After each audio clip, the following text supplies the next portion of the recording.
The challenges of exercise with sickle cell is also very challenging, and eating right. Because you then realize that your body is different and you have to treat it differently because of the nature of your blood. Sometimes I always ask myself, do I still have sickle cell? And I always have to go for blood tests because you're always in constant pain on a daily basis. You always have to take painkillers, and it's no one day that goes by that I don't have to live on my paracetamol. I take my hardcore drugs because you have to take these things, and the weather affects you. If it's too hot, you get dehydrated, and if you don't drink enough water, you end up, in a sickle cell crisis. If it's too cold, you end up in sickle cell crisis because your body cannot control the weather, the coldness. So the way I've always managed it is that if it's too hot, I'm always keeping myself hydrated, and I drink a lot of water. If it's too cold, I don't go out. So I always tell people with sickle cell, see yourself as a Goldilocks. You can't do any extreme. You just have to find the right temperature and the right thing for you. Even with exercise, because there's no perfect thing that works for one person with sickle cell. I found even basic walking, I would come back from walking and I come back with a sickle cell crisis. To the extent I said to my family, okay, I love walking because I can't go for a run, I can't do any other thing. What else can I do? Going for exercise, you always have to think about it. It's not something I always advise people to just do because if you feel you need to be fit or you feel you need to be going in a competitive mood with other people. I've always struggled with exercise. I've tried every single method and nothing seemed to have worked for me. So what I try to do is I try to be healthy, or I try to do things that I'm not thinking about it, because I think once my mind connects that I have to do exercise, sometimes something just triggers the sickle cell crisis. Every time I go for a walk, I always seem to have a pain. It doesn't matter how much painkillers I take before going for a walk. As soon as I get back, I have to then come back and deal with the consequences of having sickle cell. And I always advise people to also be very careful with what you eat, because I think with our body we have a different system. It's always very difficult for me to digest very, very basic food. So as I've grown up and I understand, okay, this is the issue, and when I eat this certain food, I tend to have more crisis. So I've also eliminated those and say, okay, why not focus on this food, and that would help me. And I think the most important thing with living with sickle cell is literally understanding your body, understanding what is telling you, because there's no sickle cell crisis that will happen without a pre-warning.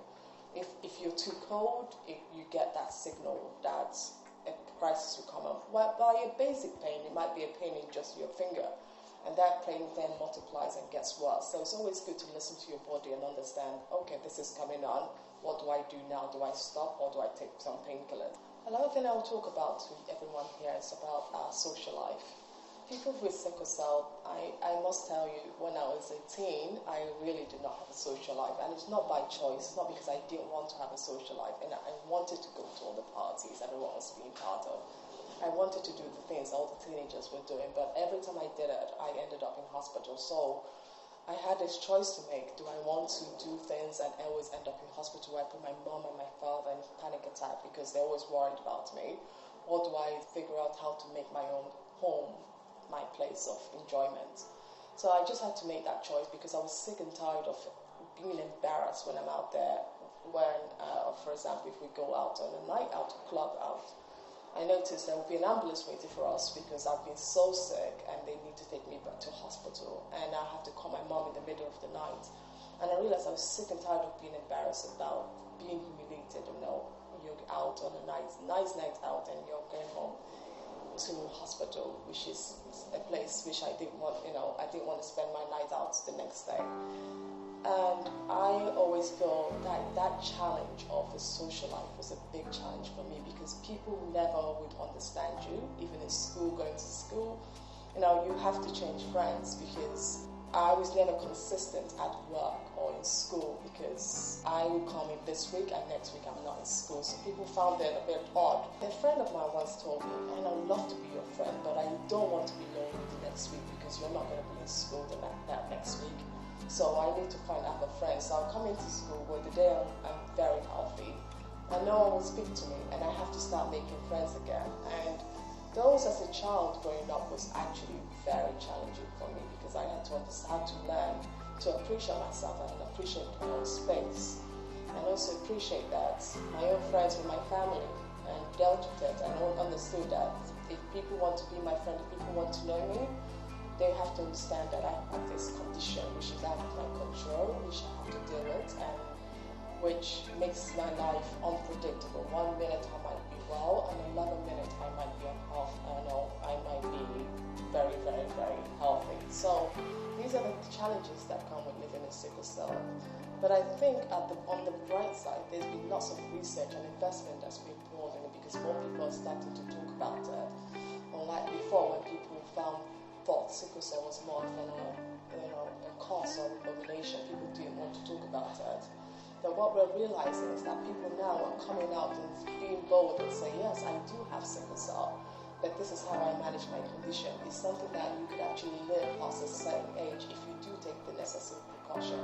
For me, the greatest joy has always been the day I had my son. It was the most challenging thing of my life in 2009 because you've always been in that lifestyle where you always thought to yourself you're never going to be able to have a child. But the day that finally happens, the greatest moment. But for me, having sickle cell, that was also the biggest challenge of my life because for the first 7 months, everything was okay until it came to the very last 2 months of the childbirth pregnancy.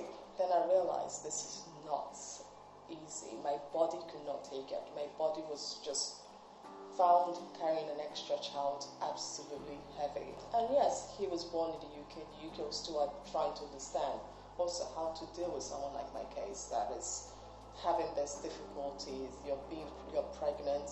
It's difficult to manage you as yourself, let alone managing pregnancy. So this was still an ongoing case. They've done so many other people with sickle cell have had babies before, but I think my case seemed to be so very unique because I had such a difficult time being pregnant. But the end result was wonderful, and I look back at it. I look back at my son. I'm extremely grateful that I was able to go through that process. I've put up with that process. I always advise people who are in a similar position, who have sickle cell, when they ask, should I do it? Should I have kids?